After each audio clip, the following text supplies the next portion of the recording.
wealth in that part of the world by certain countries, and just a small part of that, what they make will do wonders for Gaza. And I think you're going to see some tremendous countries stepping up and putting up a lot of money and taking care of things. But there's tremendous spirit like I haven't seen. And even the news, I won't call it fake news for this purpose, because they really were very fair today, I must tell you, in all cases. But they covered it very well. They covered it very fairly. Everybody loves it, everybody. People that were never giving us a fair shake, frankly, they can't even believe it. They're so, they're amazed by it. A lot of people are.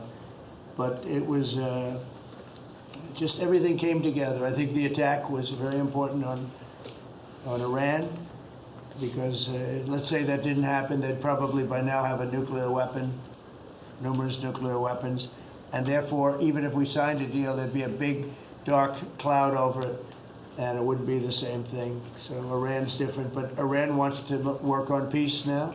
They've informed us, and they've acknowledged that they're totally in favor of this deal. They think it's a great thing.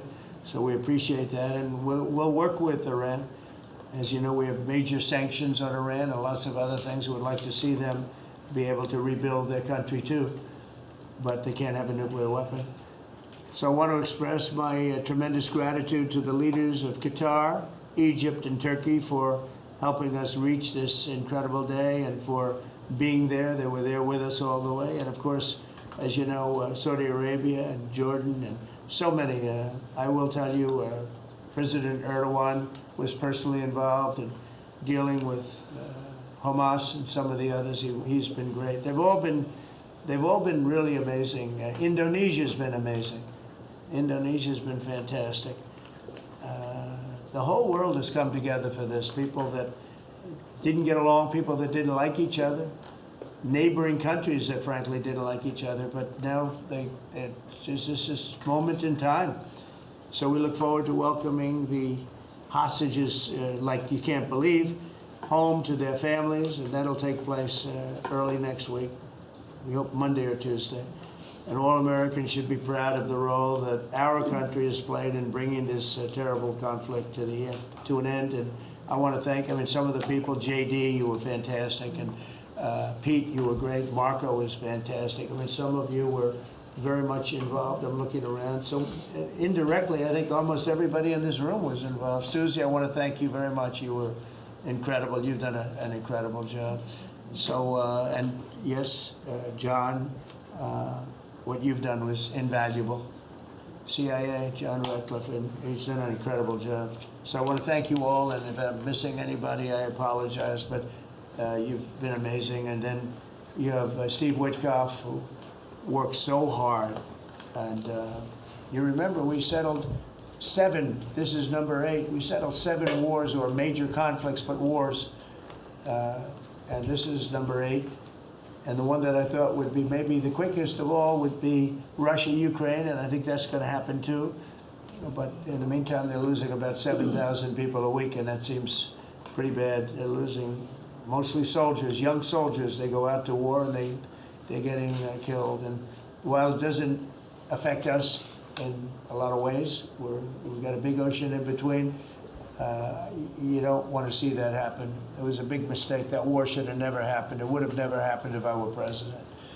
So we're here this morning for a cabinet meeting as my administration continues to deliver for the American people, despite the radical left lunatics that shut down our government. You have Democrats that they've lost their way. They have no leadership. We don't even know who to deal with over there. At least they know who to deal with. We have no idea who we're dealing with over there.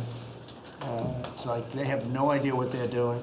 Republicans have voted repeatedly to pass a clean, nonpartisan bill to reopen government at the same funding levels. We're not going to do anything only good for health care. We're really, I think, become the party of good health care. And they keep using health care as a cudgel. They want to try and get everyone thinking about health care. We're the ones that are saving health care. In fact, one of the things we're doing is we're going to be reducing the cost of medicines by 100%, 200, 300, 500%, and even more than that, because as you know, we're in the process of favored nations right now. We've exercised a clause because we were subsidizing the entire world. The entire world pays a fraction of what the United States has been paying. And we've already, numerous Pfizer and other companies have already signed. And other countries are a bigger problem because they've been getting a subsidized rate. We've been paying for years. This has gone on for 30 years. We've been reducing the rate of drugs for other countries because we've been paying much more than we're supposed to. And they used all sorts of ideas like research and development. I said, what about Germany? What about these other countries? Aren't they paying? No, no, we have to pay research and development. It was all nonsense, and I couldn't listen to it anymore. So it's a very radical, big, tough shift, very tough. We got a lot of things going up there. But, you know, and you probably heard me say this in my first term, I think it was my third year, we reduced drugs from the beginning of the year to the end of the year. And I was so proud of it. I actually had a news conference to announce it, and it was 1/8 of 1%. Think of that, which is barely a reduction. But it's the first time in 28 years that there was a reduction in drug prices for the year. So from the beginning to the end, it was 1/8 of 1%. And I was so proud of myself. I did something that nobody else could do.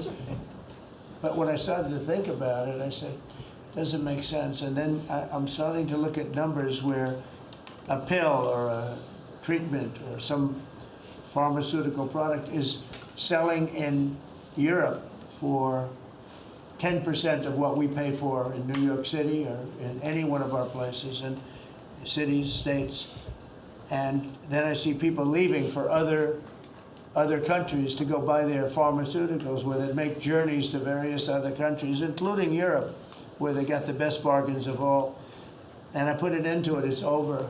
And now we're, you know, in major, I guess, disputes, but we're winning the disputes by a lot. With the countries, a couple of countries said, we won't do this. I said, well, it's unfair that we're paying 10%, and, you know, you're paying just a fraction of what we're paying for the same product made in the same plant. And they said, well, we're not going to do it. I said, that's okay. You don't have to do it. But I'm going to put a tariff of 9% or 7% or whatever the amount of money is, and I'm going to put a tariff on your country for the amount of money that you're taking advantage of us for. No, you guys. I said, yeah, I can do that. I'm going to do that. And they would immediately agree. And it'd make the tariff substantially more than the number we're talking about. And they would immediately agree. So we have the consent, I think, Bobby, of every country, essentially. They know that if they don't do it, we're going to put a tariff on for double the price, and then they're going to do it. So we never had that before. You never had anybody in here that knew what the hell they were doing, I'll be honest. It really it makes me angry.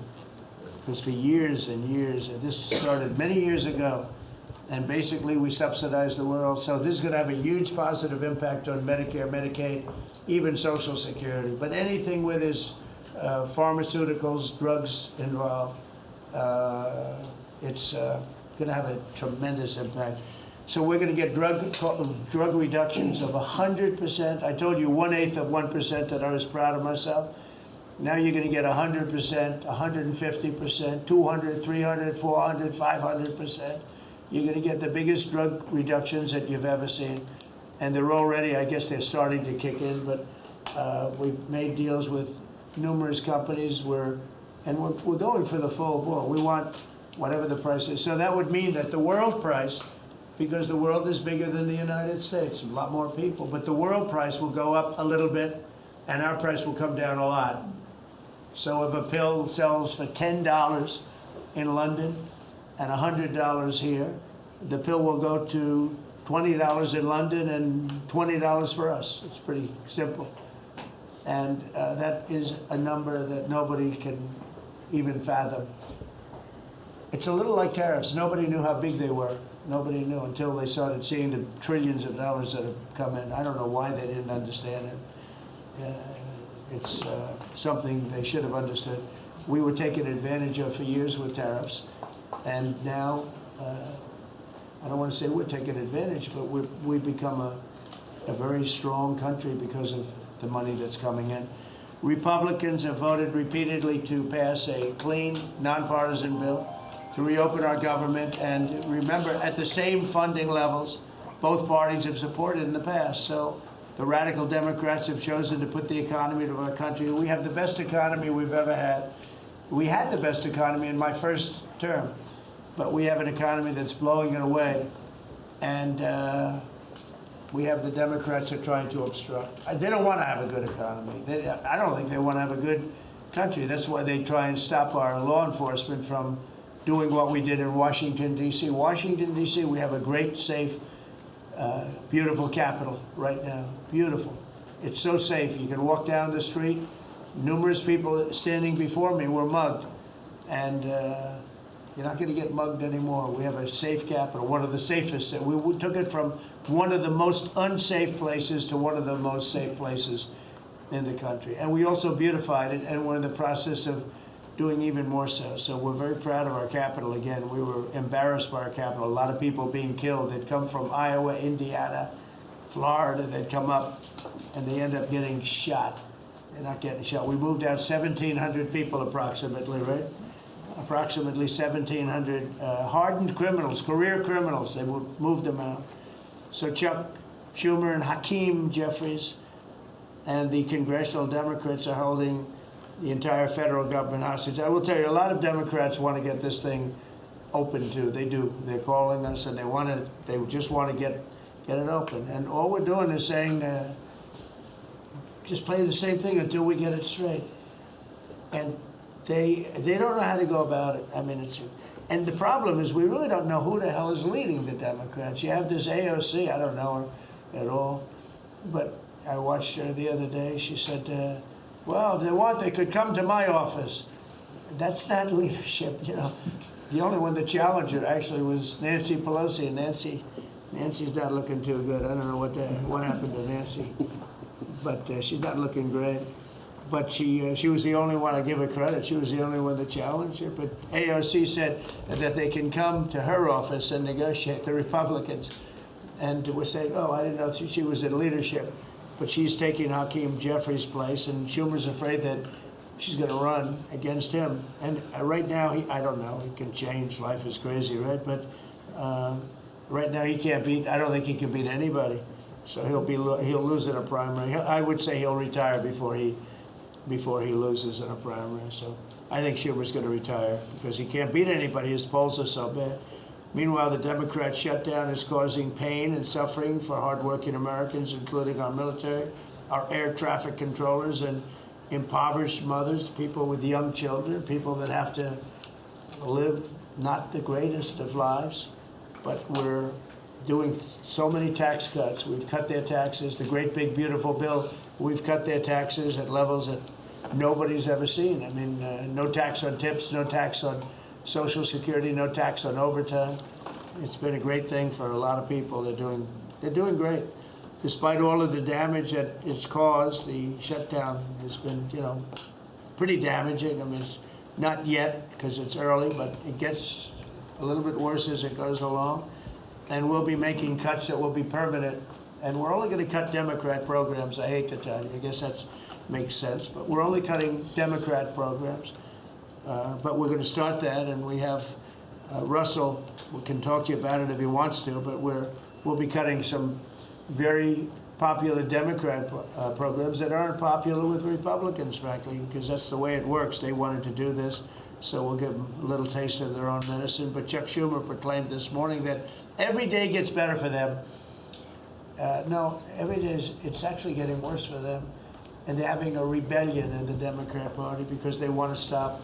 And if you saw all of Schumer's, I watched last night like 10 different times over the years, he said, you can't shut down government, you can't shut down, and now he's the one that shut it down.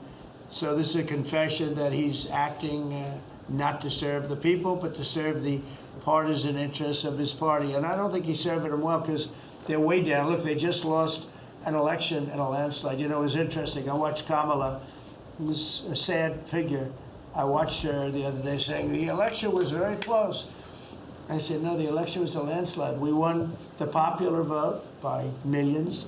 We won the Electoral College by, I think, 312 or 315 to 220 something.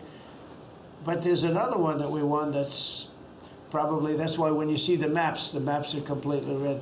It's counties. The counties, we won at 2,505 to 525. So 2,500 to 525. That's called one of the greatest, biggest landslides in history. And that's one that people are using now as a primary. But literally, when you see it colored in, the entire country is red, representing Republicans. So, you know, they go around, they just lie. They just lie. And everything's a big lie with them. Well, the other side, and the other thing I don't understand is, Christie, I looked at crime numbers in Chicago. They're through the roof. And I have a governor who stands up every day and tells us how wonderful Chicago is. It's just a lie. It's like a con job. It's like Gavin Newsom. He says how well he's doing in California, and they're doing terribly. Population's getting smaller. People are leaving. And other people are coming in, and, you know, I wouldn't say it's an even trade. While the other side is focused on playing games, the Trump administration is focused on creating jobs, bringing down prices, and we've really brought them down a lot. That's the other thing. We're bringing down prices a lot.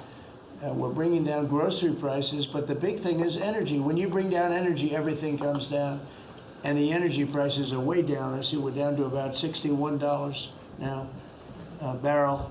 And what gasoline's going to be, I think gasoline's going to be below $2 at some point in the pretty near future. It's very low, much lower than it was under Sleepy Joe. And we're restoring law and order in our country. We're restoring it here, but we're restoring it right now. We're in Memphis. We're going to Chicago. We're going to other cities. Many governors are asking us to, including Democrats are trying to ask. I don't know what the big problem is. If I were a Democrat governor, I'd be saying, whatever you can do to get crime down, I'll take anybody. You can bring them in I don't care who it is. A lot of people said that. They interviewed women, these beautiful women in Chicago, black women with a MAGA hat, a red hat. They said, we don't care who he brings in here, but this place is really dangerous. We just want crime to stop. It's true. They don't care. You know, they don't differentiate between the National Guard and the Marines. They don't care. They'll take anybody. And that's the way it is. I mean, they want what we did in D.C., they want to happen to them. And it's happening in Memphis already. I see in less than a week, the numbers are really good. And it'll be great, and we'll fix that. We'll go to various other places, and we're going to be stopping crime in our cities, and that's a great thing, and we won't get credit for it, but it's a great thing. We've launched a historic campaign to take back our nation from the gangs and the street criminals, violent repeat offenders, illegal alien lawbreakers, domestic extremists, and savage, bloodthirsty cartels. And very little, by the way, is coming in by water, in case you haven't known. The drugs aren't coming in by water. In fact, we can't even find any boats in the water anymore. We had boats, we were like a subway train loaded up with drugs. Every single boat that you see getting taken out kills 25,000 Americans. Think of that. Because it's pretty tough stuff. But it kills 25,000 Americans. So when you hear that, it's no longer tough. But here in Washington, we've deployed federal law enforcement and National Guard to restore public safety, and we're working to replicate that in numerous places all over the country. And we have a very powerful military. We have a very powerful National Guard. I want to thank the governor of Texas, who has been, as usual, great. Governor Abbott, he gave us 400 troops without even a question. And we have other governors likewise doing what has to be done, because they know we have to confront crime. We're directly confronting the sinister threat of left-wing domestic terrorism and violence, including the terrorist group Antifa. You saw that yesterday. We had a news conference. Antifa's out of control in Portland and other places, but mostly Portland in the case of Antifa. And we had people that were really badly affected by them. It was terrible. So one of those things, but we're knocking the hell out of them. And we're looking for the people that are funding them, and those people are going to be just as guilty as the people that smack people over the head with a baseball bat. And I'd like now to ask Attorney General Bondi and Secretary Noem to discuss this a little bit and tell where we are, and then we'll go around the room. We'll go quickly. We're going to go quickly if we can because we have a lot of things to do, including I won't be spending that much time here because I'll be leaving fairly soon for the Middle East. And I'm very honored to be involved with that, I'll tell you. It's a great thing for our country. People are so happy about it. I've never experienced anything quite like it. I've never seen such universal praise for being able to do something. No, it's something that nobody thought was possible, and we're going to end up having peace in the Middle East. Who would have thought? So, Pam, could you start, and then Christy, please. Sure, President Trump, and despite the Democrats' shutdown of our government, our law enforcement officers are out there working without paychecks, round the clock, to keep and make America safe. Secretary Hegseth and I were recently in Memphis. We had 1,100 law enforcement officers in one room with us. The Memphis PD, they were the happiest to see us, don't you think, Secretary Hegseth, of anyone. We had ATF, DEA, FBI, U.S. Marshals.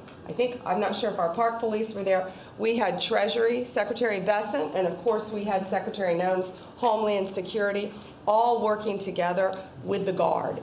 They were so happy to have us there. We've been making arrests left and right. So far, we made 562 arrests and seized 144 illegal guns just in the short time we've been in Memphis. And many of these people are career criminals.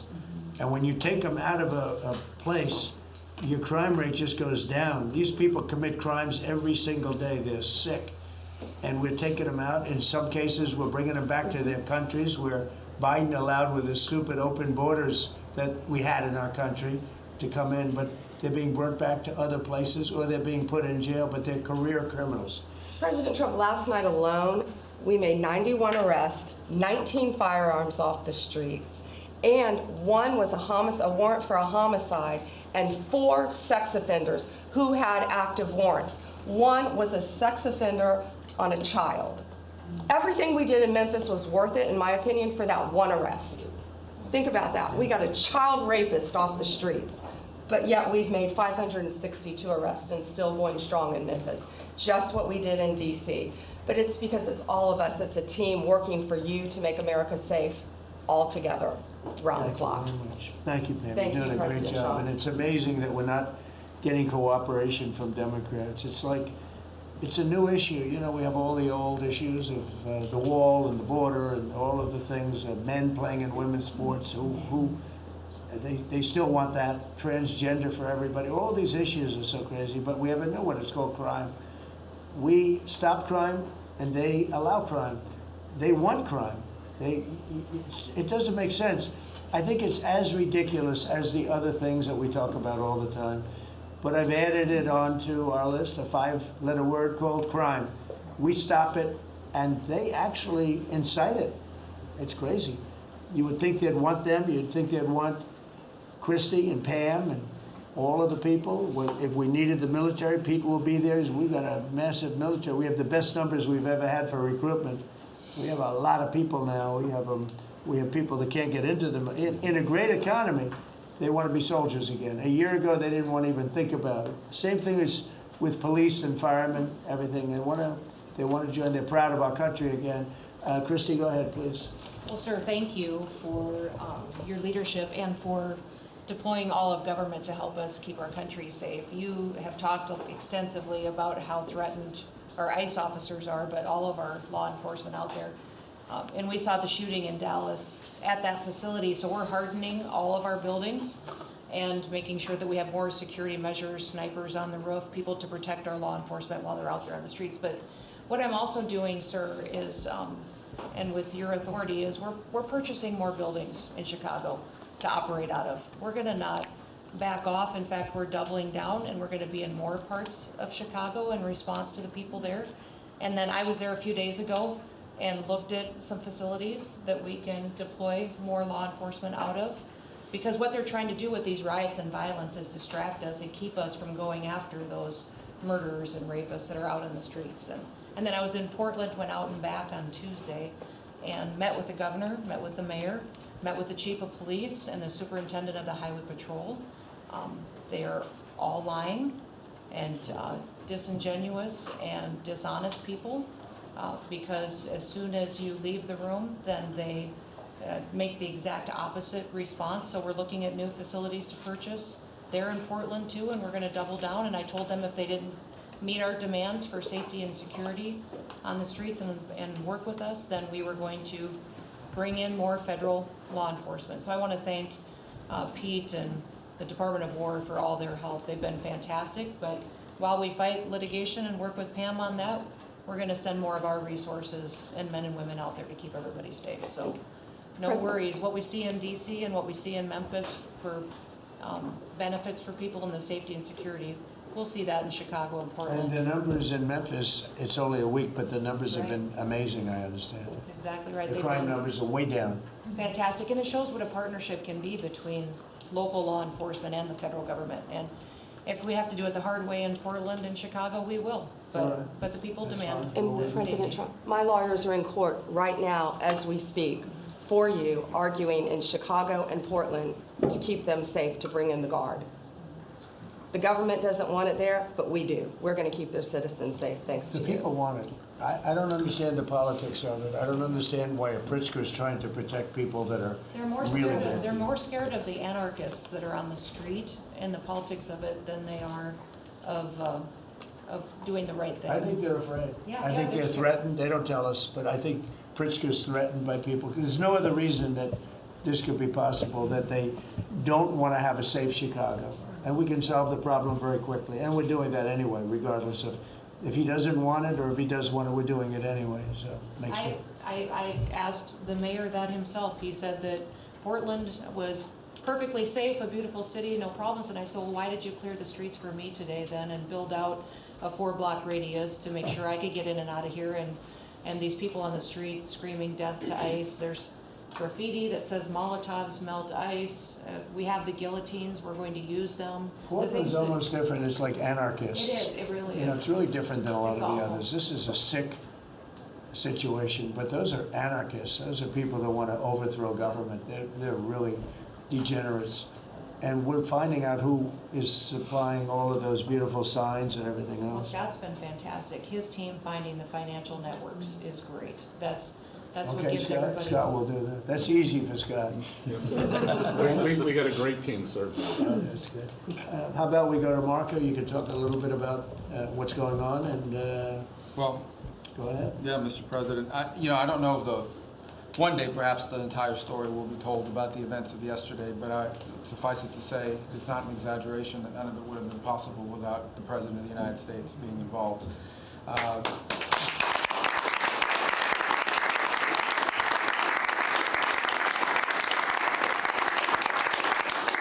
It really began with your trip to the Middle East, where these relationships were forged with partners in the region, personal relationships, close relationships that created the foundation where all of this was possible. Where I think this really took a turn. Remember, a month ago, no one thought this was possible. Where it really took a turn about a month ago, less than a couple weeks ago, is when we were at the United Nations, and you convened a historic meeting, not simply of Arab countries, but of Muslim-majority countries from around the world, including Indonesia was there, Pakistan was there, and created this coalition behind this plan.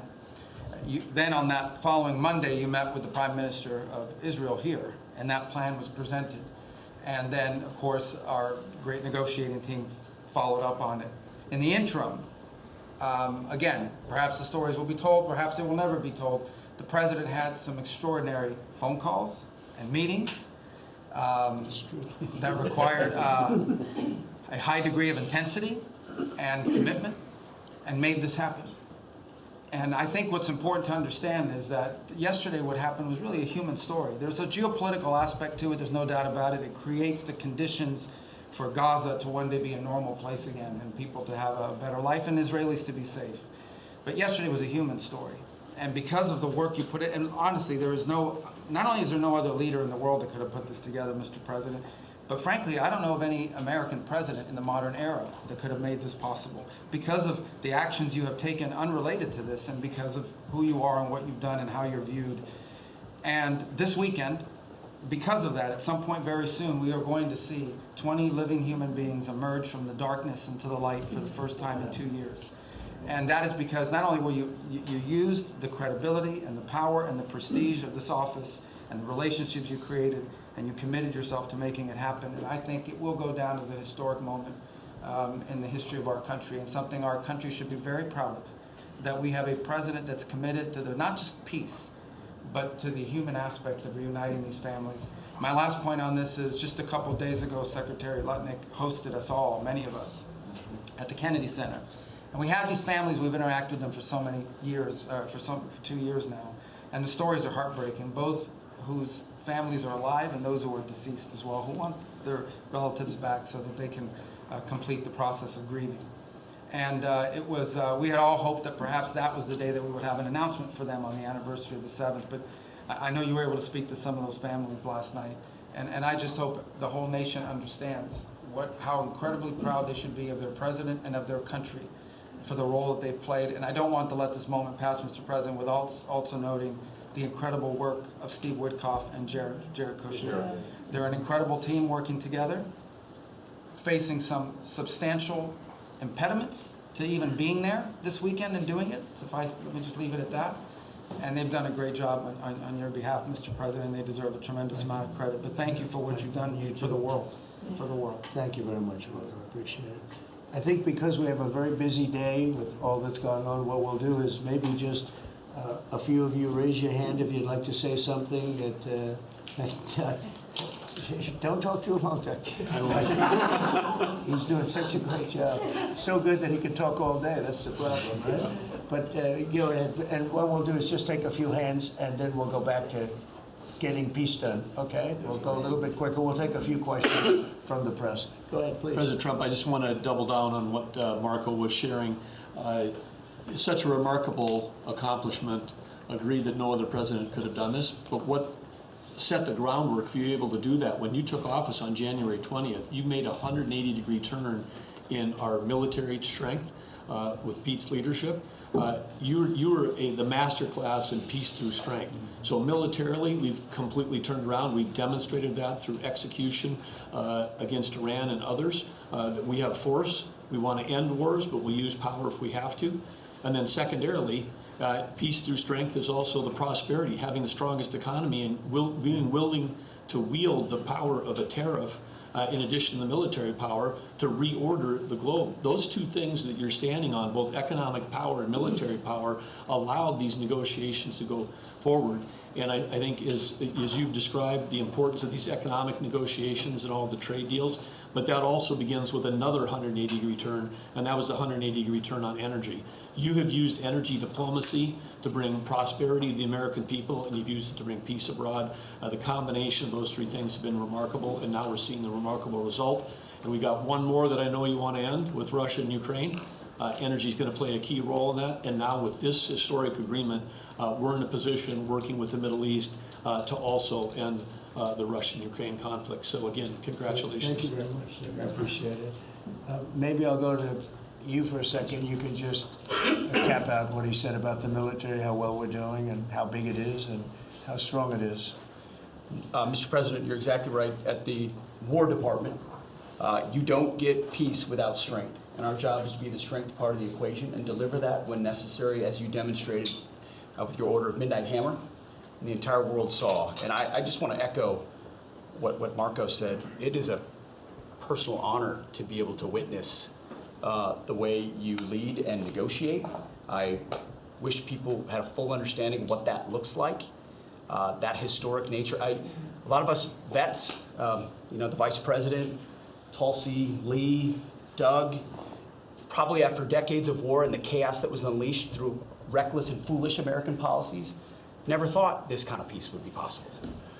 Yet, with your strength, with your ability to wield trade negotiations, personal relationships, to open up that opportunity is truly historic on the world stage. And it creates a whole number of other cascading effects. And watching Marco and the Vice President and Steve and Jared, the CIA director, everybody come together to make it happen. You've formed a phenomenal team, Mr. President. And at the War Department, our job is to make sure if and when there's question about American commitment, the whole world knows we've got the biggest, strongest, most lethal, and most ready War Department in the world, which is true, which is why we saw record recruitment in 2025, Mr. President. The first 2 weeks of 2026 already blows that out. FY 2026 already blows it out of the water. In fact, re-enlistment has already met its year-long goal in the Marine Corps in 2026. 2 weeks. Okay? You can't, there's no other way to create that kind of love and enthusiasm than with your leadership, sir. And it is an honor to work with Pam and with Christy and the cities across the country to make sure American citizens and law enforcement are protected with our National Guard. That's a core mission. And last thing, Mr. President, on the southwest border, the first group that rotated in to lock down that border to 0 crossings is now rotating out.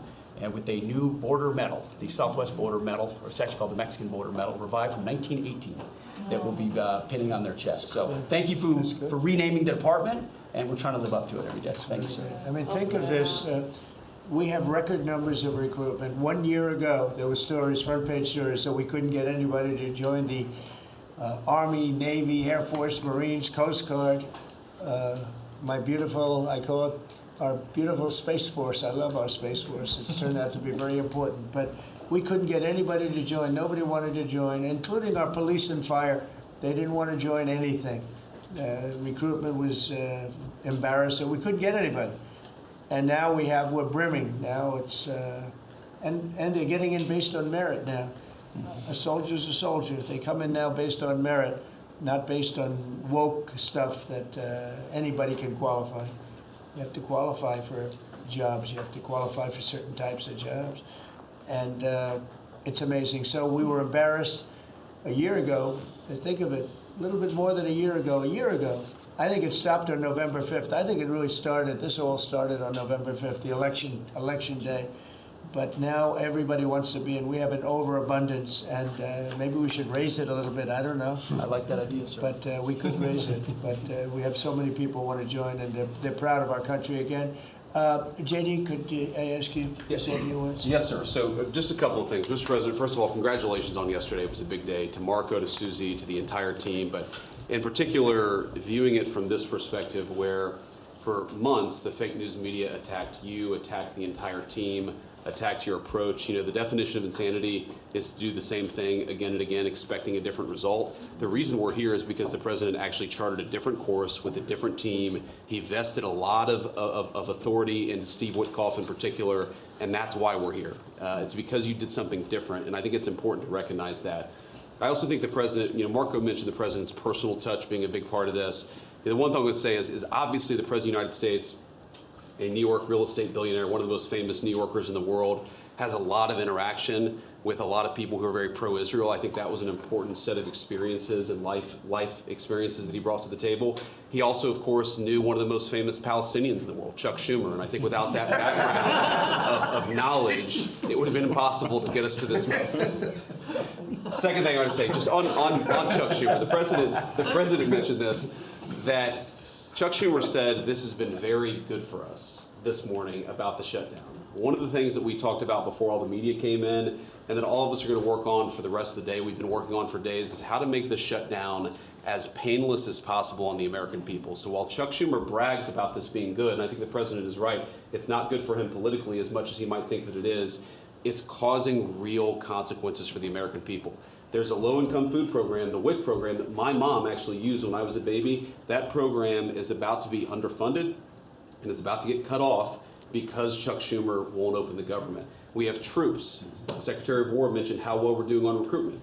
We're trying to figure out how to pay our troops because Chuck Schumer is shutting down the U.S. government. There are veterans benefits that are going to suffer. There are Americans that are going to suffer because Chuck Schumer refuses to do his job. So while we're all celebrating this incredible success that we've had on the world stage, the country could be doing so much better if Chuck Schumer did his job and opened the government. Every single Republican, except for Rand Paul, has voted to open the government. A few moderate Democrats, to their credit, have voted with us to open the government. We just need 5 more Democrats to come to their senses and let the people's government serve the American people. I hope that they'll do that. Thank you. Thank you, sir. Chris, please. Yeah, to follow up on that point, Mr. President, the Democrat or Schumer shutdown did not begin 8 or 9 days ago. It began 8 or 9 months ago with your inauguration. For the first time in American history, every Senate-confirmed appointee who are our deputies to run our department, every one of them has been filibustered. One of the critical parts of my department is the National Nuclear Security Administration. It maintains, manufactures our nuclear weapons and our engines for nuclear submarines and nuclear aircraft carriers. We are a key supplier to Secretary of War Pete Hegseth. They filibustered, the Democrats filibustered the leader, the administrator of the National Nuclear Security Administration, would not let him come into my department until the Republicans 2 weeks ago changed the Senate rules so they could confirm him and we could have a leader. They filibustered the leadership, now they're filibustering the funding. In the next 6-7 days, we're going to run out of funding, and the retooling of our nuclear stockpile, the ultimate guarantor of our sovereignty, is going to be underfunded, and we're going to have to slow down and creep to a crawl these efforts. Just incredibly irresponsible for Schumer to worry about his own reelection and not the 340 million Americans that count on the efforts of our military and all of our departments. It's truly offensive, and we need to bring it to an end as soon as possible. Let's open the government back up. And you're doing a great job. Thank you very much. Bobby, did you want to say something? You got a lot of things happening. A lot of things. A lot of very positive things, actually. Mr. President, I'm glad you're getting bipartisan accolades on the Mideast peace agreement. You should also get bipartisan accolades on the MFN agreement. It is an historic agreement that's going to benefit every hardworking American. It's going to lower the price of drugs for every American. By the time this administration is over, we will have 95% of the drugs in this country will be the lowest price in the world. It immediately begins to affect Medicaid, Medicare, Social Security, the other government programs. I remember when I went through the confirmation process, and the principal preoccupation of the Democrats during that process was whether I would continue the IRA negotiations on drugs. The Democrats negotiated 10 drugs. I'm supposed to negotiate every year 15. The 10 that they negotiated, they claimed to get a 22% reduction, but it was a lie. It was 22% under the list price, which was actually higher than the price we were getting. So Medicaid, Medicare ended up paying more for those drugs than they were paying beforehand. They only got a benefit on one drug. One was tied. 8 of them were lower. So they should be applauding what we're doing now. We're doing something that every administration, Democrat and Republican, has been saying that it was going to do for decades, and you got it done because you understood the power of the tariffs. We had leverage over these companies. And you did it in a way which you asked us to do, to negotiate in a way that was not going to stifle innovation. That was going to make sure that those companies could bring their production home, and they are doing that. And it was a profound success. It will affect every American for 100 years. And you should be getting bipartisan accolades on that. I'll say one other thing about Tylenol, only because of this. This morning before I came in here, somebody showed me a TikTok video of a pregnant woman, 8 months pregnant. She is an associate professor at the Columbia Medical School. And she is saying F Trump and gobbling Tylenol with her baby in her placenta. And the level of Trump derangement syndrome has now left the political landscapes, and it is now in the realm of pathology. And a mother could overwhelm millions of years of maternal instinct to put her baby at risk. And all you have to do is look at the studies which you and I talked about. It's not dispositive that cause autism. It is so suggestive that anybody who takes this stuff during pregnancy, unless they have to, is irresponsible. There are 15 rodent studies. Every one of them shows if you give it to the mother, the babies, and particularly the male babies, have profound neurological and behavioral changes. There is a study from Johns Hopkins on cord blood where they divided women into 3 categories: those who had the least acetaminophen in their cord blood, and those who had the most. The ones with the most had 3.6 times the rate of autism in their children. The middle category had 2.2 times, so it's a dose-related response. And there are dozens of studies that show the countries that use the most with the highest level of autism. Cuba has the lowest level in the world of acetaminophen use, and it has the lowest autism rate in the world. So this is not dispositive. It is not proof. We're doing the studies to make the proof. But in the meantime, the precautionary principle should apply, and any mother who is taking this stuff during pregnancy just to get back at Donald Trump is doing something that is pathological. And we're seeing that across the board. I got a lot of other stuff to talk about, but I know we got a short time here. But thank you, Mr. President. You're making our country healthier again. Thank you, Bobby. Could you just say, for the record, state what the autism was, let's say, 20 years ago and what it is today? In 1970, the largest epidemiological study in history was performed. 900,000 kids were looked at. They were looking for autism in Wisconsin children. They looked at every child in Wisconsin who was 8 years old. They found an autism rate of 0.7 per 10,000. So almost close to 1 in 20,000, less than 1 in 10,000. Today, the autism rates are nationally 1 in 31, but it's actually much worse than that because California, which has the best collection system, reports an autism rate of 1 in every 19 children, 1 in every 12.5 boys. This is a national security issue. There is nothing more important, and I'm grateful to you, Mr. President, because you know the flack that you take for talking about this issue.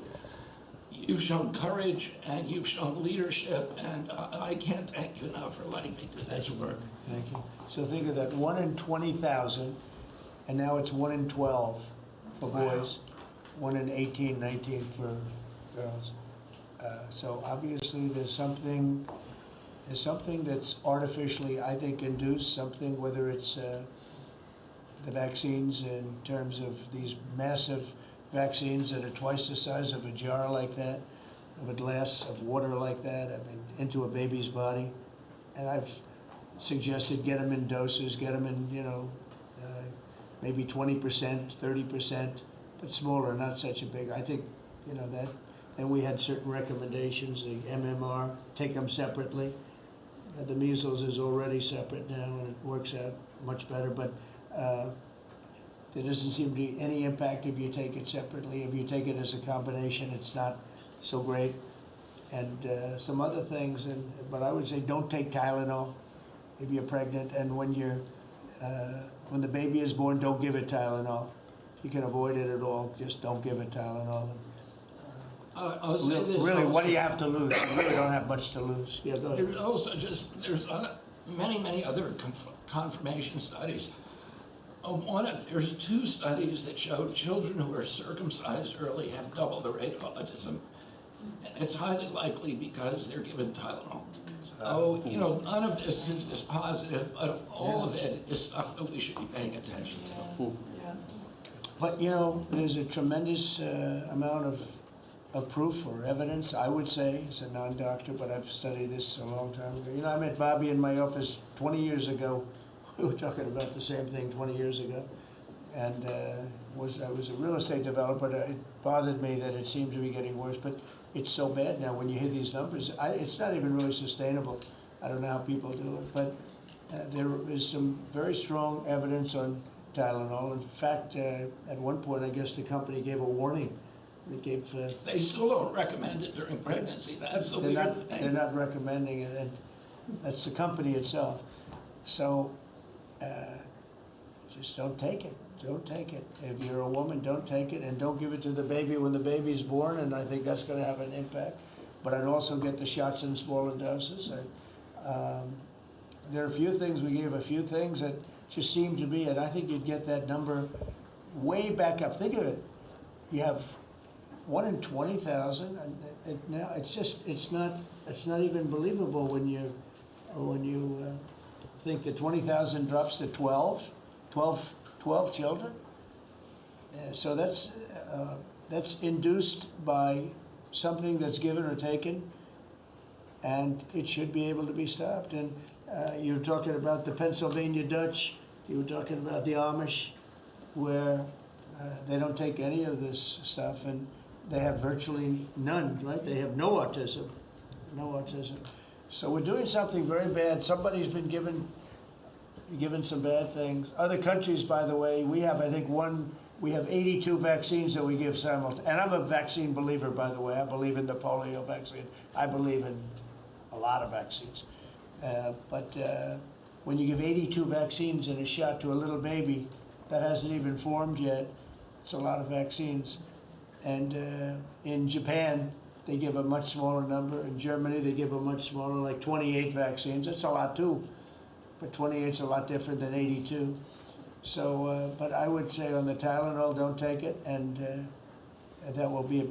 I think it's going to be a big factor. I think it'll be a very good result, and I hope we're going to be able to see that result in the not too distant future. Because certainly, people have heard us loud and clear. That's why I bring it up again. That's why I asked you to talk about it, because this is a horrible thing, and if you don't take it, I mean, you have to tough it through sometimes.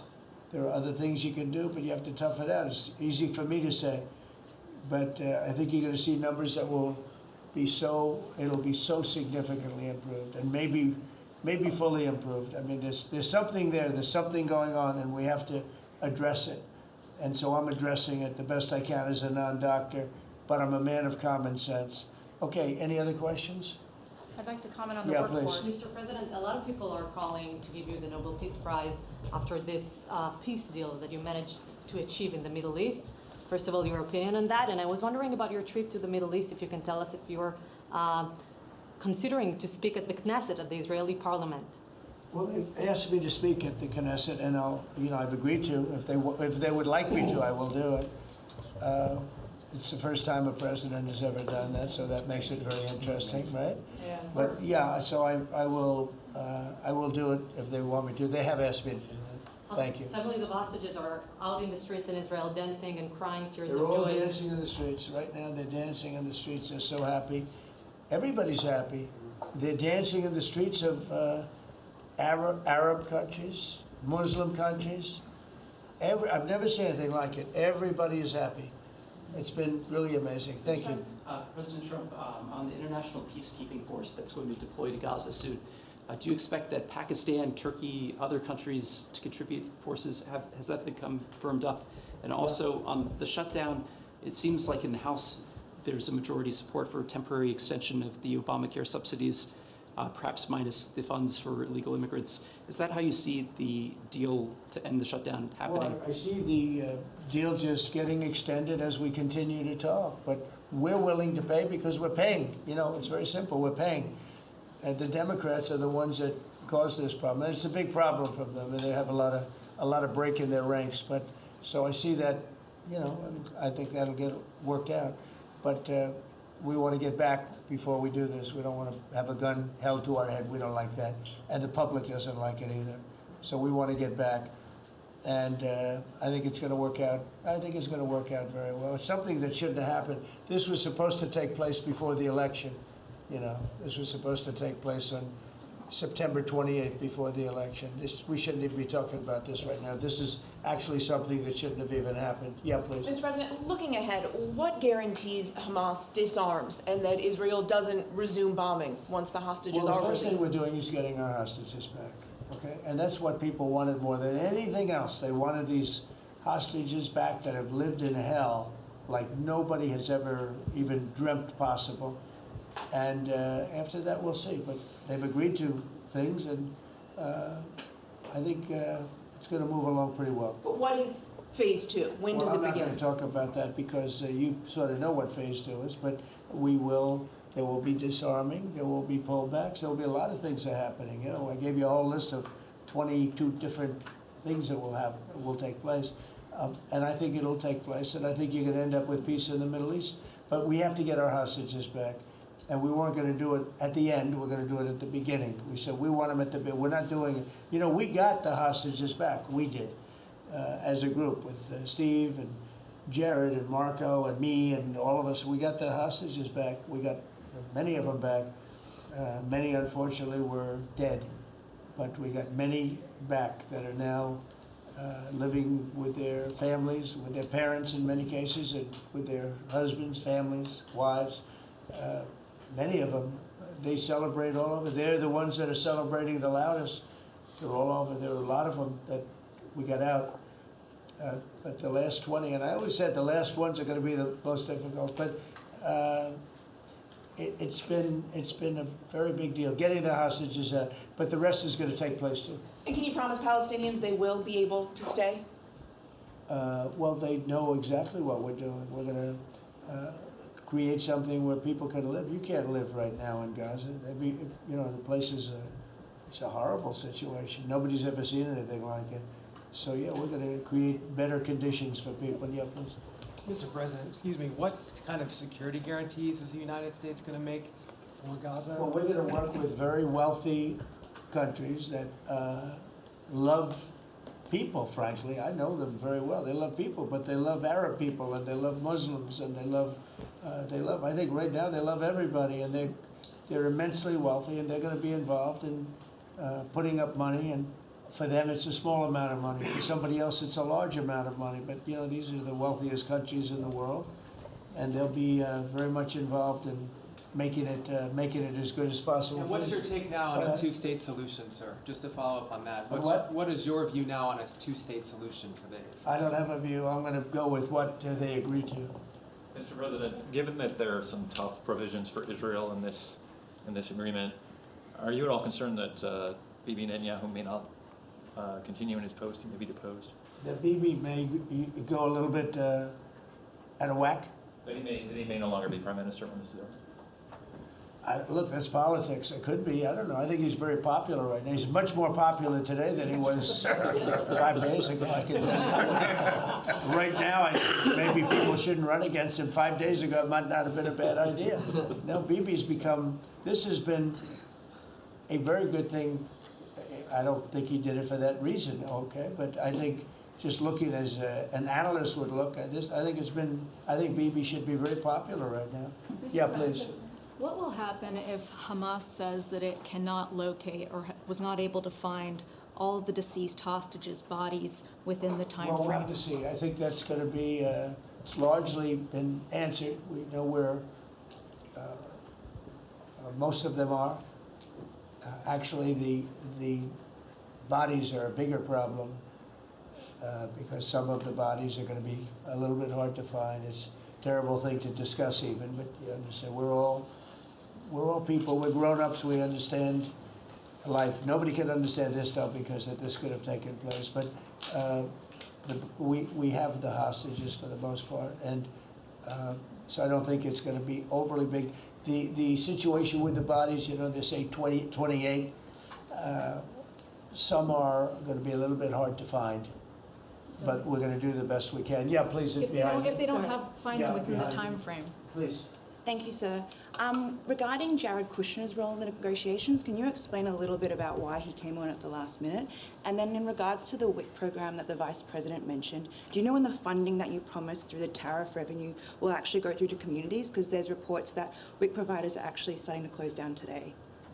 Well, okay, let me just answer the Jared. So Jared's a very smart guy.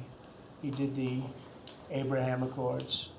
Some people say the Abraham, which I love the way that sounds, but he did the Abraham Accords. It was a great thing. 4 big countries joined. If I were president, if the election would have been a correct election, which it wasn't, you'd have every country in there. Maybe even Iran would have been in there, frankly. But you'd have every country in. Now, by the way, that's going to be filled up rather quickly. People want to join the Abraham Accords. And I put Jared there because he's a very smart person, and he knows the region, knows the people, knows a lot of the players. And the combination of him and Steve Witkoff and Marco and Cooper, who as I hear has been fantastic, and others that were involved. JD was very much involved. I mean, we had a very smart group of people working. We had a lot of different players, different countries, and very diverse countries, very different from each other.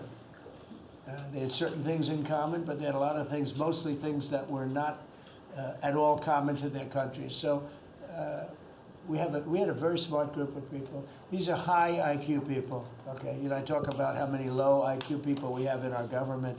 We got some real low ones, but some shockingly low. But these are very high IQ people, and that's what we want. I like high IQ people. Yeah. Mr. President, thank you. Can I ask you about the China? You're meeting with President Xi. The Chinese have now set to put in new export controls on rare earth minerals, and they've stopped buying soybeans from the U.S. What do you hope to get out of that meeting now with President Xi? Well, we'll see. I mean, I just heard this a little while ago before we came in, so I haven't been briefed on it. The export. I mean, look, we have the ultimate export.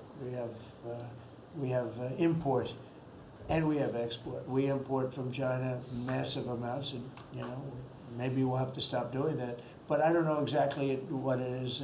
Neither do you. Neither does anybody. It's a little bit soon. I just heard about it.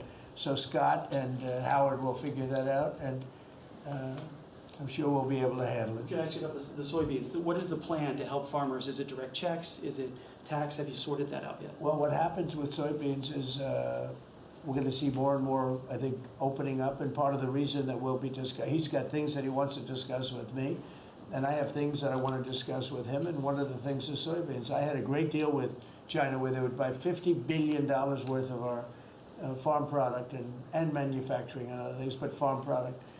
And it was going along well. Then when the election turned out to be a rigged election and we had the wrong guy get in there, he didn't do anything about it. I used to call up President Xi every 2 weeks, or I'd call up people in China, say, you got to keep going, you're not buying the amount that you agreed to. And this went on for, ever since we signed the agreement. It was a great agreement.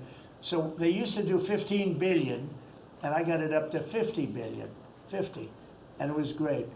Then when Biden got in, they just never adhered to the agreement, and nobody in Biden's group, as you can imagine, did anything about it. So it just sat there for 4 years, and they didn't adhere to the agreement. And we, it's hard to go back after 4 years of nobody calling them, but I used to call them every 2 weeks. I'd say, you're a little low, or I appreciate it. Oftentimes I'd say, thank you very much. You are totally adhering to the agreement.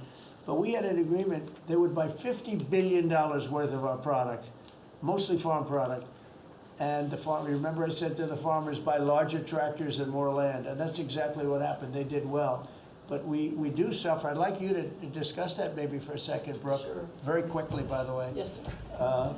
But would you just talk about how Biden let us down? Biden, every single thing, every problem the farmer has is because Biden didn't do anything for 4 years. Go ahead. No, I think that's right. This president has been unequivocal in his support of the farmers. First of all, in term one, we worked on it so hard and opened up markets, but especially this term. But here's what everyone has to understand. The farm economy is in a very uncertain time. But that isn't because of the current trade negotiations, although certainly the China part is part of that. But we inherited a slew of issues. First of all, as the president said, when we left Trump 1, we had an agriculture trade surplus. When we came back for Trump 2, it was a $50 billion ag deficit. That isn't everything, that's just agriculture. The second part is the cost of inputs for our farmers increased on average between 30 and 38%, but that includes fertilizer, it includes fuel, it includes interest rates, it includes labor. All of this came about under Joe Biden, a 47% increase in the cost of labor that now Secretary Chavez-DeRimmer and Noam and I are working on. Fuel is coming down, thank you. Interest rates, thankfully, are coming down. A 73% increase in interest rates for our farmers. They couldn't get loans to make sure that they could move forward. So that's all really, really important. And I think we have to realize what the president's commitment is this, that we are moving into an era of rural prosperity, of a golden age for our farmers in rural America. The trade renegotiations and the trade realignment that Jameson and Scott and Howard have led with the president's leadership is unlike anything that's happened in the history of our country. And those that will benefit the most are the original Americans, our farmers and our ranchers.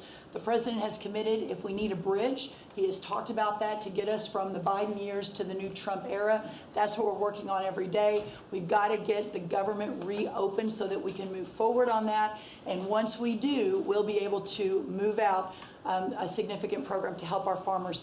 Long term, we have to change this hamster wheel of government. We've got to ensure that the farmers have the market to sell, and it's a national security issue and onshoring a lot of the food as well. Okay, So, sir, thank you. Thank you, everybody. I think that's enough. Thank you, President.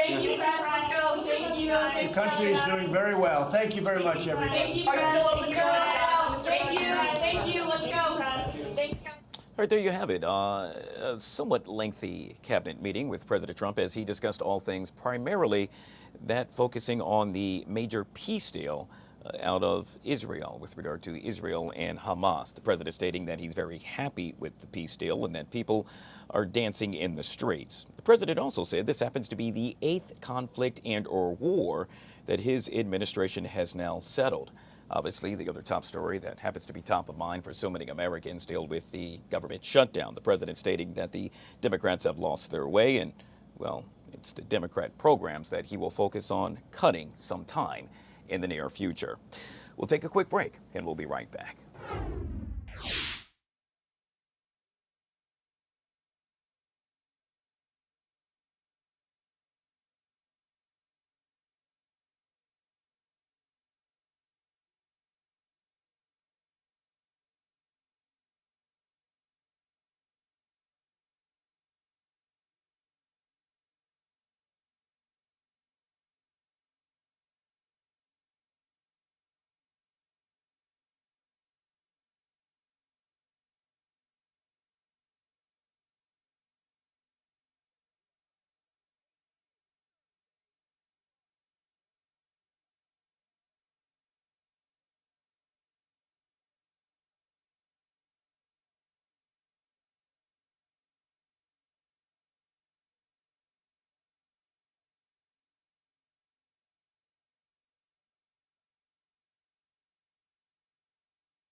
All right, guys, back here on the Fox 5 Live Zone. Hey, it is Thursday, which means we're joined by Annie Mae for our Thursday Talkers. Hello, my friend. Hello, my friend. Weren't you styling and profiling last night at the I'm so Cats glad you opener? mentioned. Oh my gosh, it was fun. Yeah, it was a blast. It it was really was. fun. But besides the loss, it Yeah. was really fun.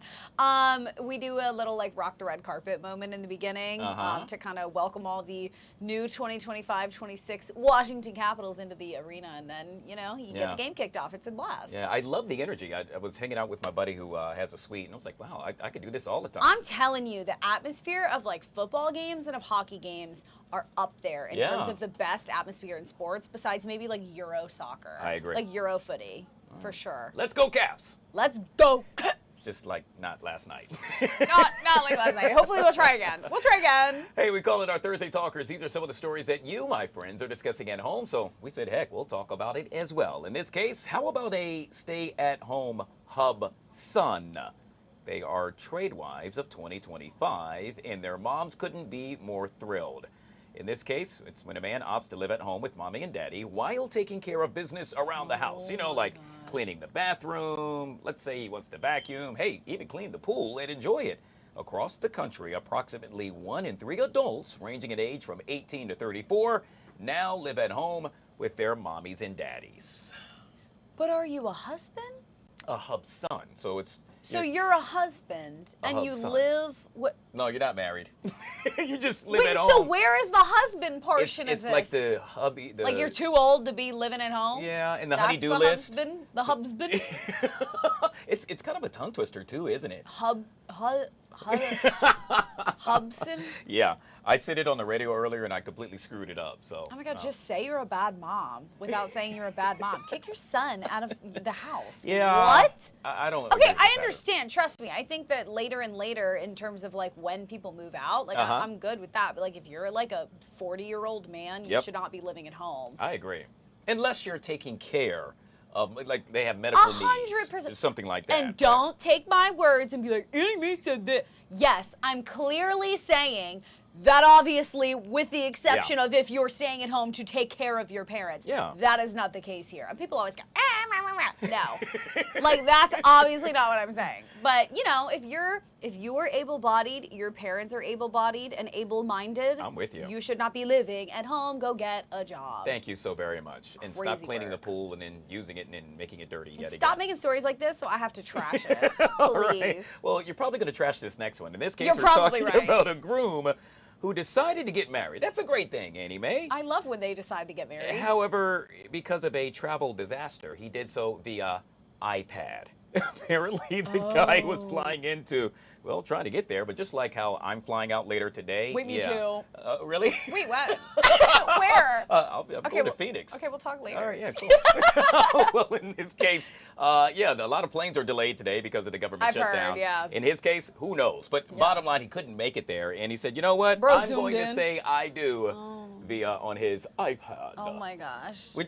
Could you imagine that? After all that work you put into a wedding? I would just like to think that you were there with ample time in advance to be able, like, you know what I mean? Like, what, are you going to a wedding? Yeah. Okay, but you're not the groom. But I'm hosting it, and it's, Okay, but that's different than being the groom, Right. guy. If you're the groom and you're showing up an hour before the wedding, like via plane, that's crazy work. Yeah, I you need to agree. be there like the day before at the very bare minimum. You need to be there the day before Yeah. a wedding. If it's your wedding, I'm not talking I about agree you. with that. Okay. Like, because the show, obviously, you don't want it to, but the show will go on without a host. It'll go on without guests. It'll even go on without the priest. It will not go on without the groom and the bride. Very good point. Yeah.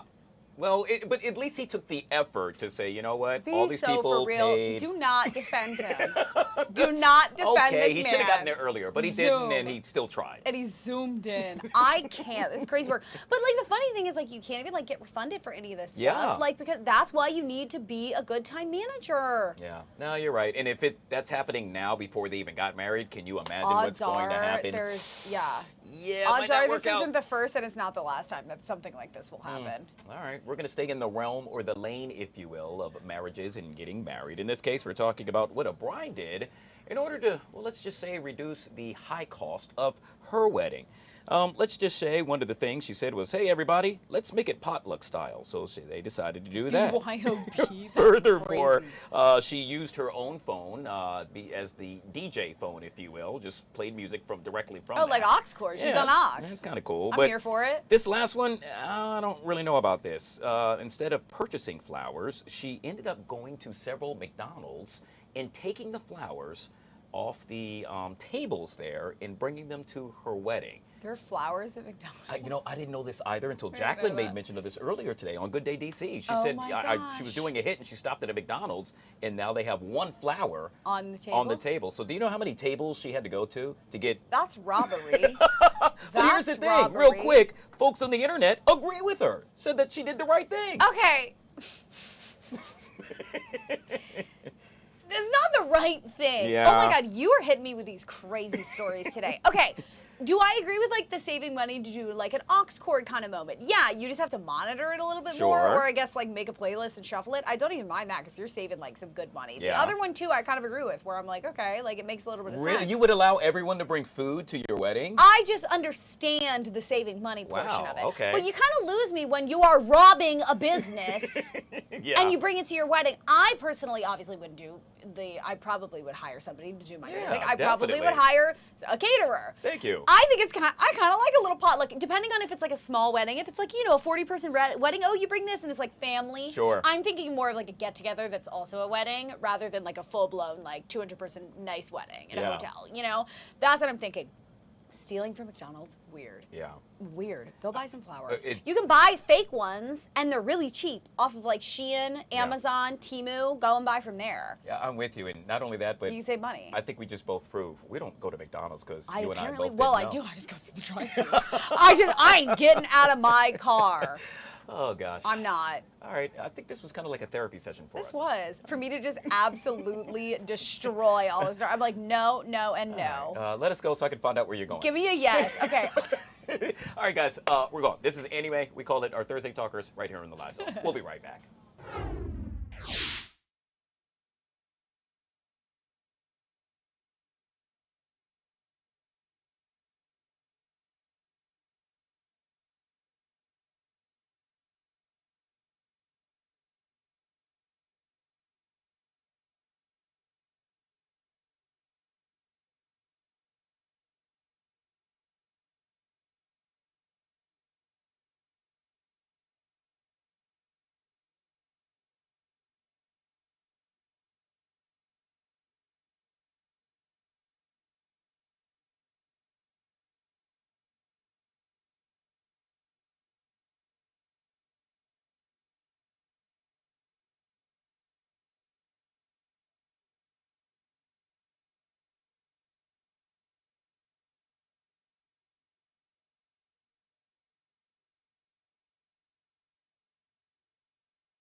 All right, guys, back here on the Fox 5 Live Zone, joined yet again with Saida Abbas. And did you know that, well, first of all, I'm pretty sure you know that October is upon us. And in the month of October, well, it also happens to be Cybersecurity Awareness Month. That was new to me. Yeah, happy fall. But again, we all have to be careful, especially now that there are so many apps, so many websites, and people are always trying to steal somebody's information online. So.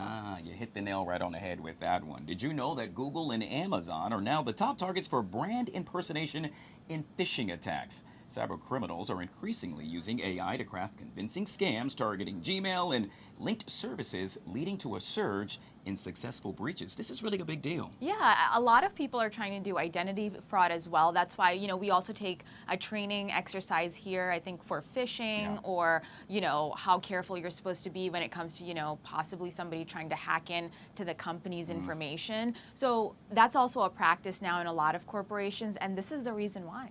Let's get answers, shall we? Well, that's where we're bringing in this guy. We're pleased to say that we're joined by Jean-Paul Bourgeot.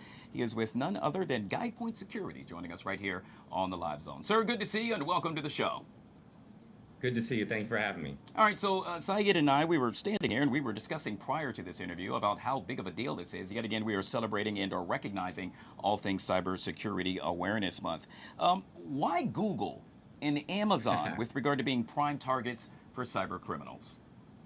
Yeah, a few reasons. One is they have a lot of power over other things. They control email, backups, password resets, payment methods, which are all hugely valuable things to the attackers. And one compromised account in that case can give them broad access to a bunch of things. The second is the wide user base. These are almost ubiquitous. A lot of people have these accounts. So one crafted email around one type of account can hit a lot of people. And the final reason is AI. It's much easier for them to craft really, really convincing websites and emails and do it quickly with automation. Yeah, I think you hit the nail on the coffin there. And what is the main motive as to why they do all this? Why do they want to do this? How does it benefit them? It's money, right? It's always going to be financial benefit. If they can get into these critical accounts. They can get into maybe a financial account. Maybe you can do a password reset to a bank account, or you can do a password reset to your Amazon. If they didn't get the Amazon, they got Google or Apple. And then they're into something that gives them access to financial benefit.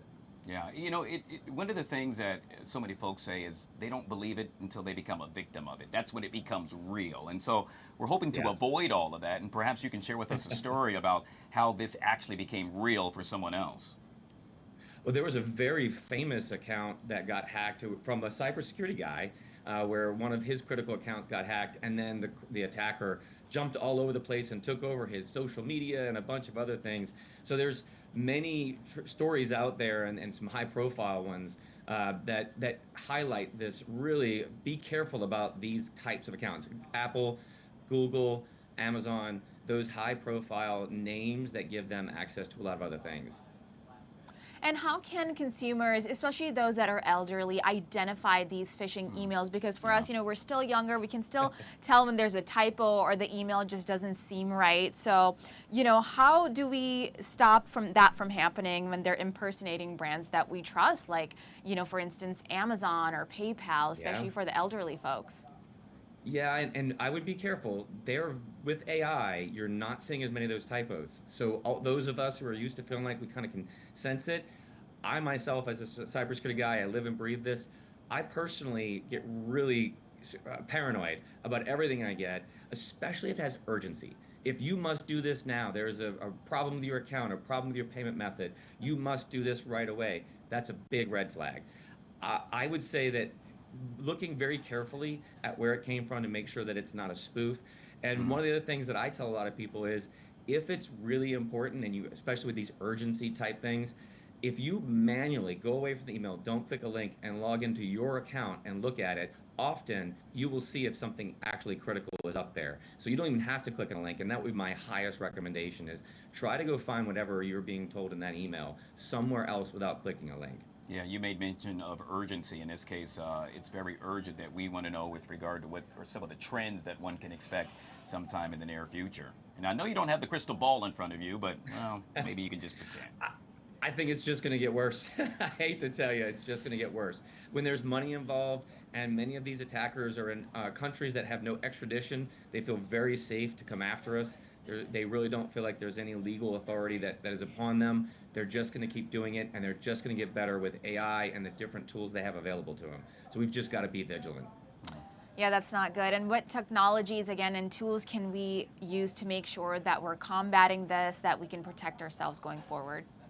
Great question. The two things that I often tell everybody when it comes to their personal cybersecurity hygiene is, I recommend a password manager and making sure every password you have is unique. If you replicate a password between one of these critical accounts and an account you don't care about, you could easily have an attacker get an account you don't really care about and then get into one of your most important accounts.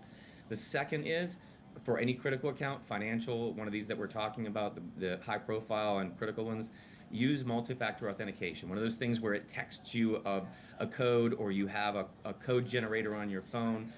Those are critical to protecting these really important accounts. Yet again, wise words as we recognize all things with regard to Cybersecurity Awareness Month. We have been speaking with Mr. John Paul Bourgeau. He is with GuidePoint Security and joined us right here on the Live Zone. We truly appreciate your time, sir. Thank you for having me. You bet. Gosh, I got to tell you, it's really good knowing that there are certain things that we can do in order to make sure we protect ourselves. That's true. You have to take the first step, take the initiative, folks, because you have to be responsible. The holidays are coming up, and that's when a lot of these phishing scams, they go up a notch. So make sure you educate yourself. I feel pretty educated today, so thank you. Yeah, I think we all do. We'll take a quick break. We'll be right back.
All right, guys, back here on the Fox 5 Live Zone. It is now 1:35. Yes, 35 minutes past the top of the hour. It is the big story of the day. Israel and Hamas have agreed to the first phase of a U.S. brokered ceasefire plan. That ceasefire in Gaza will take effect immediately following the Israeli government's approval of the deal. That's expected, well, it will happen today. Joining us to discuss this and so much more is Madeline Somerville, political strategist, back here on the Fox 5 Live Zone. Always good to see you, Madeline. Welcome back to the show. Good to see you too, Guy. Thanks so much. It is a monumental day. So many said that this would never happen. Well, the proof is in the pudding. It has indeed happened, at least phase one. Your take on what we've seen thus far? I'm so happy. I was upstairs, actually. I'm getting ready to go on a trip right now just for fun. And I was packing and I saw the alert come in on my phone and I like ran downstairs and I told my husband and I called my parents and I couldn't stop crying because as a Jewish American who also doesn't support what's going on in Gaza but loves Israel, it's been such turmoil for me and for so many people like me. And to get the hostages home, to have the war stop, it makes me so happy that we have the chance for this to be over. Yeah, so happy for so many people, including the families of those whose loved ones still remain in Gaza. Yet again, I can only imagine what they are thinking, and to think that sometime in the near future, likely by Monday, they will be reunited with that person they love. I'm so happy, and I know that President Trump, for all the faults that he has, and I constantly criticize him, I think the amount of honor that he's given to these hostages and to even those who have died, because he wants to make sure that he gets their bodies back so that their families can give them a proper burial. It's so sacred and so beautiful, and I know that he doesn't want killing on any side. Like that's something that I can for sure at least say for President Trump, is that I believe him when he says that he wants peace. I believe him when he says that he doesn't want killing for anyone. So I'm just so happy. We've all heard the phrase, cooler heads, things shall prevail. And you know what I'm getting to with regard to the phrase I'm making mention of or reference to. Certainly. In this case, I'm thinking about Hamas as well. According to their top officials, they decided to move in this direction. As they put it, they wanted the killing to stop. They wanted the starvation within Gaza to stop as well. And they wanted to prevent the removal of their people, stating finally, and I'll repeat finally, that they want to put the people first. That's yet to be seen if regard to this deal not actually going through, to which they say they will live up to it. Now there are many that are, well, speculating that President Trump will actually receive the Nobel Peace Prize. Your thoughts on that likely happening?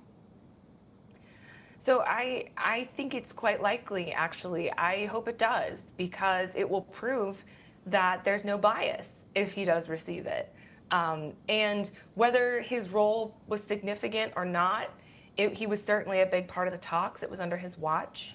And I think it'd be great. I hope he makes more peace. I hope he brings lots of warring countries together in his office, or at Camp David, as President Jimmy Carter did, who's my favorite president. Make more peace. Maybe it'll encourage it. I'm thrilled for it. Yeah, yet again, the president stating just minutes ago that under his administration, this is the 8th conflict or war, in essence, that his administration has actually settled. It will be quite interesting to see as to whether or not he does receive that Nobel Peace Prize. We'll move on very quickly, Madeline, and that is the other big story of the hour, which surrounds the government shutdown. It continues to loom over the heads of many, a number of furloughed workers, based right here in the nation's capital, in the surrounding area, crying foul, stating that they, in essence, are being left behind while lawmakers battle it out. Your response?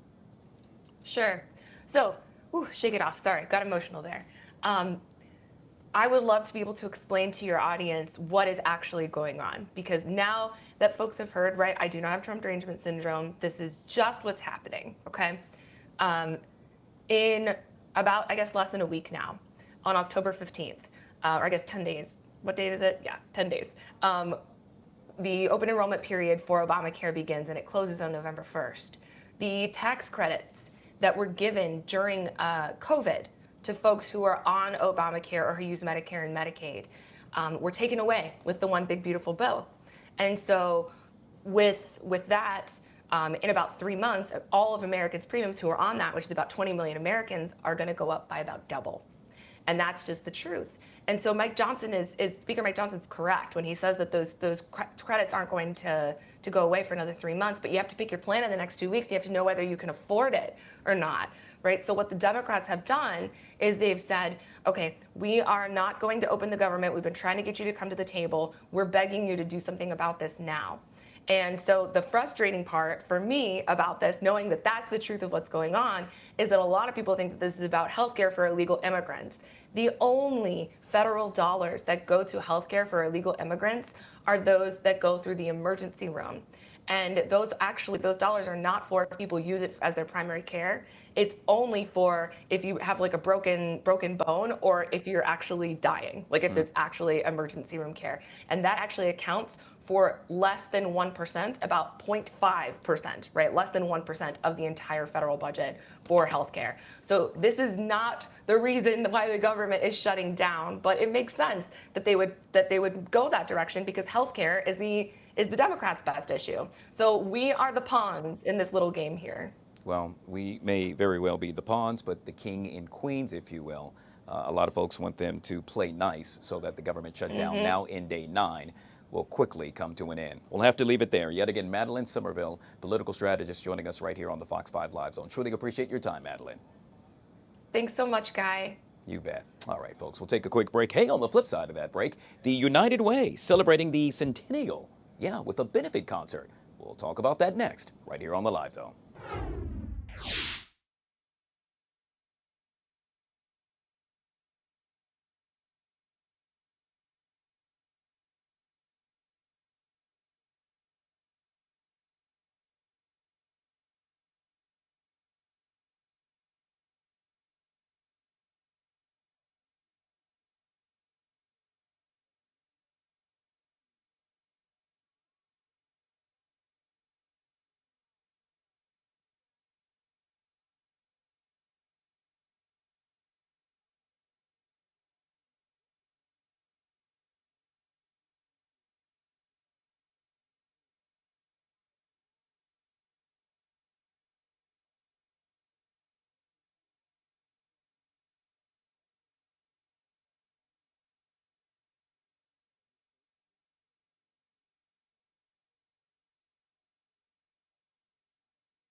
All right, guys, we're back here on the Fox 5 Live Zone. Well, this Saturday, music, culture, and community power collide for an unforgettable night in Baltimore. Award-winning artist Common will headline the United Way of Central Maryland's Centennial Benefit Concert, celebrating, count 'em, 100 years of uplifting communities and driving positive change. Special guests include CeCe Peniston, Whiskey Feathers, Baltimore City College Choir, and these next two amazing people. Making reference to Mr. Franklin Baker, President and CEO of United Way of Central Maryland. And hey, look who's here, Alicia Jefferson. Of course, you got a chance to check her out on The Voice, but, well, she's so much more than that. Songwriter, vocalist, both of which are kind enough to join us right here on the Live Zone. Hey, guys, welcome to the show. Thank you for having us. I got to tell you, this is really exciting. I'm sorry, I didn't mean to cut you off, but I got a little bit of time, and I want to make sure I grab you and get you in and get to make sure we talk about this as much as possible. This is a big deal. When I kept on reading Centennial, it just kept on repeating in my mind to think that you all have been doing amazing work for that long. that truly deserves some serious recognition, sir. Yes, it really is. I mean, this year, as we said, it marks 100 years of service to our greater Baltimore community. It's a huge, as you said, a huge milestone. And it's a testament, I believe, to our critical role right here in greater Baltimore. For 10 decades, wow, we've been a source of help and hope for this region. So we're very excited. As you are aware, we've been providing what's needed, where it's needed, when it's needed through all sorts of conditions, whether it's natural disasters, of course, economic upheaval, wars, health crises, government shutdowns like we're dealing with right now. So the need is great, and the families, a lot of them are struggling with housing and hunger issues and education barriers, you name it, economic mobility. So we're here as an anchor for those who are watching, and we will be here for the next century. Yeah, and you do it all so well. And yet again, you're celebrating some 100 years of providing service to those who are in dire need. Now that we got the business part out the way, let's talk about the fun part. In this case, we're talking about the upcoming event. Excuse me, Alicia. Your name is now alongside C.C. Peniston, Whiskey Feathers, Baltimore City College Choir, and oh, by the way, the world famous Common. To think that you have really joined, well, let's say the realm or of those folks, it's got to put a smile on your face knowing that you too are going to be there in a major way. Oh, absolutely. I mean, it's truly an honor to be a part. I literally wake up some days and I'm like, wow, this is really what I get to do. I get to spread, my love and joy for people through music. And it's really a blessing. And then just to share it with legends in the game as well, it's like, okay, I'm definitely doing the right thing. I know this is something that I've wanted to do all my life. And to see just that gift kind of make room for me at this point in time, and to share it for a good reason and a good cause behind United Way, it's really a blessing and an honor. So it feels good. It feels good to be a part. I'm honored and excited. But wait, there's more, Alicia. And what I'm getting at is that, correct me if I'm wrong, but you hail from Baltimore. So to get to do your thing at home, it makes it even cooler. Way, way cooler. I mean, this is hometown for me. And if you know Baltimore, everybody in Baltimore is just ready to have a good time, good people, energetic people. So yeah, it hits different, if I can say that. Well, I'll say it hits in a major way. And with that being said, Franklin, I want to make sure we touch on this one last time. Let's set the stage. What are folks going to see? What are they going to be surrounded by yet again as we celebrate the centennial? It's going to be a phenomenal celebration. They're going to be surrounded by lots and lots of passionate people who believe in community impact. It's going to be held this Saturday. We're going to be hosting our Centennial Benefit Concert at the Meyerhoff Symphony Hall right here in the heart of Baltimore. As you said, headlined by Grammy Award-winning artist Common, performances by our wonderful person on the screen, Alicia Jefferson from The Voice, C.C. Peniston, songstress extraordinaire, Whiskey Feathers, the Baltimore City College Choir, and others. We're going to have a great time to celebrate. But as you know, it's not just about what we've done in the past, celebrating the past, even more than that. You see, I think of it this way. The centennial isn't a finish line. It's a launch pad, right? So we're calling on all of the community, our partners, our elected officials, right? The volunteers that mean so much to us, to just unite, to help us fuel our work in the years to come so we can have success in future generations. So we're excited. We're really excited about it. Yeah, I think all three of us are excited, and everyone watching at home. Yet again, we're getting set for the upcoming United Way of Central Maryland Centennial Benefit Concert. You see all the information right there on your TV screen. We've been speaking with Franklin Baker, President and CEO of United Way of Central Maryland, and Alicia Jefferson, both of which kind enough to join us right here on the Live Zone. We'll see you Saturday. Thank you so much. You're welcome. Thank you. See you there. All right, folks, we'll take a quick break. Hey, on the flip side of that break, producer Chris joins us. Yes, it's Do You Like It or Not? It's coming up next, right here on the Live Zone.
I thought it was a nightmare, but I didn't wake up.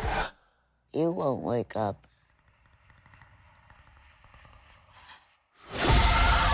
What if you're wrong? What will happen? I bet it's bad.